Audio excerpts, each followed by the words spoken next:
Assalamualaikum and a great good morning to all my fellow friends. I Abdul Hafiz, Basic Academy, student ID number 900417016387001, study in Bachelor of Occupational Safety and Health with honor from Open University Malaysia. Would like to give a speech about time changes in our kids' education today. As we all know, education is the process of facilitating learning or the acquisition of knowledge, skill, values, belief and habits. Educational methods include teaching, training, storytelling, discussion and directed research. Education frequently take place under the guidance of educator. However, learners can also educate themselves. Education can take place in formal or informal setting, and any experience that has a formative effect on the way one think, feel or act may be considered educational. Formal education is commonly divided formally into such stages as preschool or kindergarten, primary school, secondary school and then college, university or apprenticeship. But today I would like to talk about the time changes experienced by modern students with former students. The closest example I can compare is my child learning time with my previous time. In my old days, in 5 days of school times, I still had more free time after coming home from school. In the afternoon season, I can still relax if the school season is over, but another story for student now. Early in the morning, they woke up for the morning school seasons.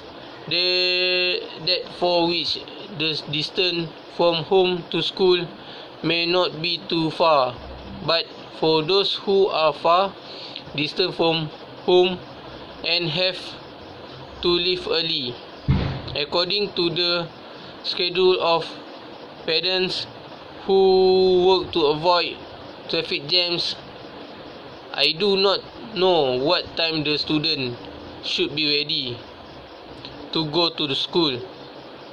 That is just the first day of school. If we add all the days the student has to do it, we ourselves feel it's difficult, right?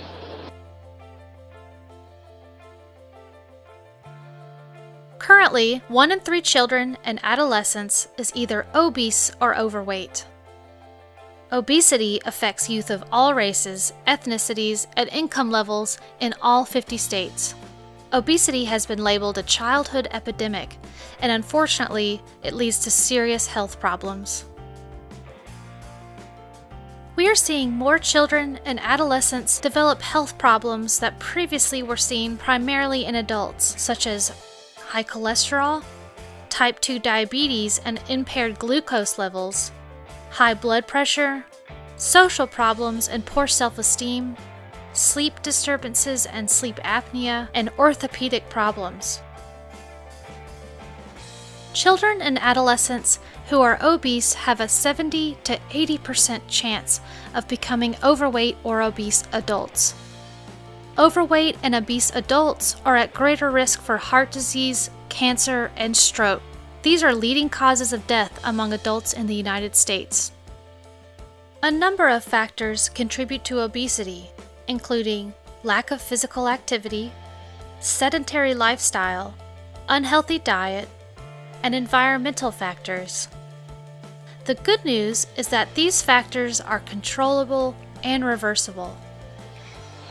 Because of less outdoor activity that our children had, it is not surprising that many children today are easily infected and have diseases that a child should not live at a young age. For example, diabetes, high blood pressure, cholesterol, and obesity. If most of their time is spent indoor without any outdoor activities, would it also disrupt the growth and emotion of the student. We take some time to look back at the way children live now with our past life. Very different, is it? Furthermore, in our times, we were not much exposed to the tuition center because the school itself has held additional classes for subjects that are difficult to understand. Contrary to the current situation, most students will definitely attend tuition, or if there are able parents, they will hire one by one learning, so that's way their time is spent more on academic only. Curriculum activity are very low compared to previous students. Let's be honest, a lot of us sit inside all day. Whether it's for work or to binge on the newest TV series, we simply aren't outside very often. But what would happen if you stopped going outside altogether? 149,600,000 kilometers away, sunlight is being ejected from the sun, shooting across the solar system through our atmosphere, and if the timing is right, landing directly on your skin. Feels good, doesn't it? And it's this sunlight that begins an amazing chain reaction which helps to sustain your life. The sunshine vitamin D that is. Interestingly, some of the cholesterol you consume is altered and stored in your skin, and when that well-traveled ultraviolet B sunlight hits your skin, it modifies this cholesterol. The new molecule travels through the bloodstream to the liver, where it's altered again, and then to the kidney, where it is biologically activated. This activated vitamin D works to absorb calcium from your food, ultimately leading to bone growth and strength. In a way, your skin eats the sun, and the sun grows your bones. Perhaps we aren't so different from plants. Without vitamin D, your body would not only suffer decreased mineralization of your bones, leading to diseases like osteoporosis, but also see a decrease in immune function. Furthermore, there's evidence to suggest that vitamin D helps prevent cancer, heart disease, and depression, which may explain why those in colder climates with less daylight often experience the winter blues. But it's not just the sunlight and vitamin D that makes the difference. Many studies have shown that being in nature can have a mental and physical effect on the body. While using sophisticated brain imaging techniques, brains in nature showed more activity in the regions associated with stability, empathy, and love. On the other hand, viewing man-made environments produced activity in the regions associated with fear and stress. On top of it all, if you're often inside, chances are you're sitting down. Admit it, you've been lounging watching YouTube for hours, which may seem harmless, but studies have shown major health effects linked to sitting time, such as an increase in type 2 diabetes and cardiovascular disease. Furthermore, a study of more than 200,000 people found a strong correlation between mortality and increased sitting time. In other words, the longer you sit, the more likely you are to die prematurely. The scariest part is that this is regardless of your physical activity. So stand up, get outside, and live a little, longer than you would have. After subscribing to our channel and watching all the videos, that is. This episode of ASAP Science is supported by Squarespace.com. Squarespace is the all-in-one platform that makes it fast and easy to create your own professional website or online portfolio. You can create a website in just a few minutes using one of their beautiful template designs. Squarespace also has drag and drop tools so you can customize everything about your site, like colors and layout, with just a few clicks. And if you need extra help, Squarespace has an amazing support team available 24/7. For a free trial and 10% off, go to squarespace.com and use the offer code ASAP8. Thanks again to squarespace.com for supporting ASAP Science. And subscribe for more weekly science videos. That does not include tuition classes that they need to attend on weekends. Suppose on the weekend they are given to flexibility to do free activities such as a sport, their hobby, socializing with friends, or spending time with family. But most of them, half of their day is already spent at the tuition center. I am not objecting to the tuition center or saying that it is not good to send children to the tuition center. Just in retrospect, or we not so obsessed with our children succeeding academically to the point of setting aside their rights as children or teenagers. In the video that will be shown shortly, we can see the extent to which obsession is harmful and how important outdoor activities are for children and students. The benefits of outdoor activity.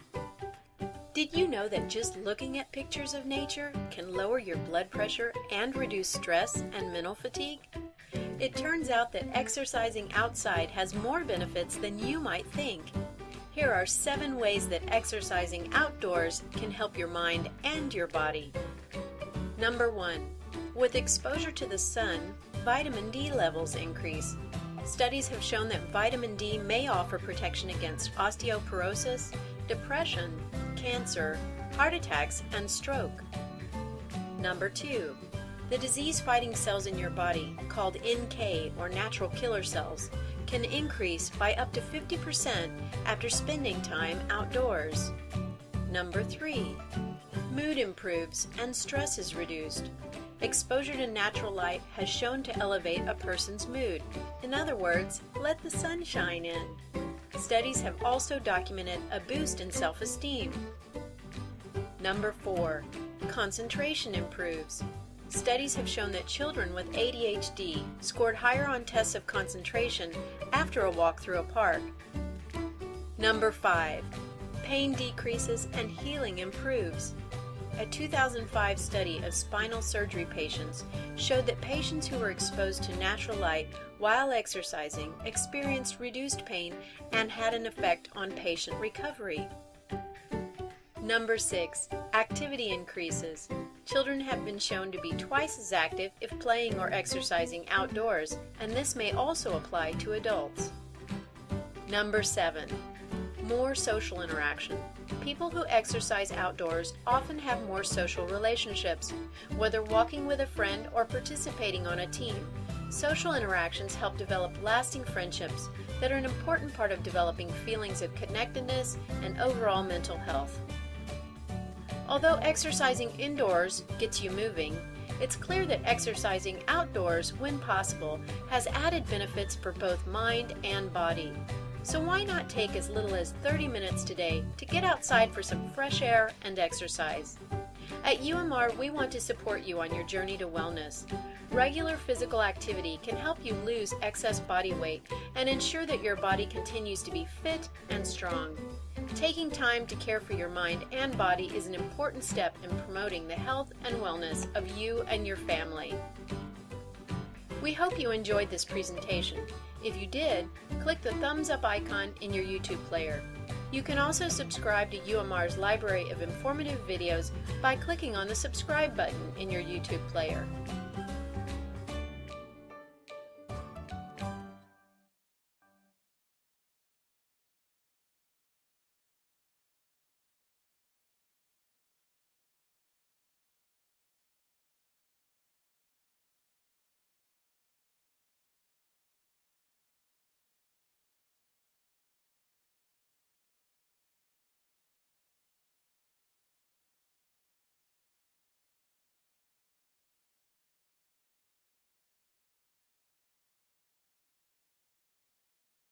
So my conclusion here is that we should not urge children to continue learning so as to neglect the time they need to relieve stress and fatigue during school or tuition.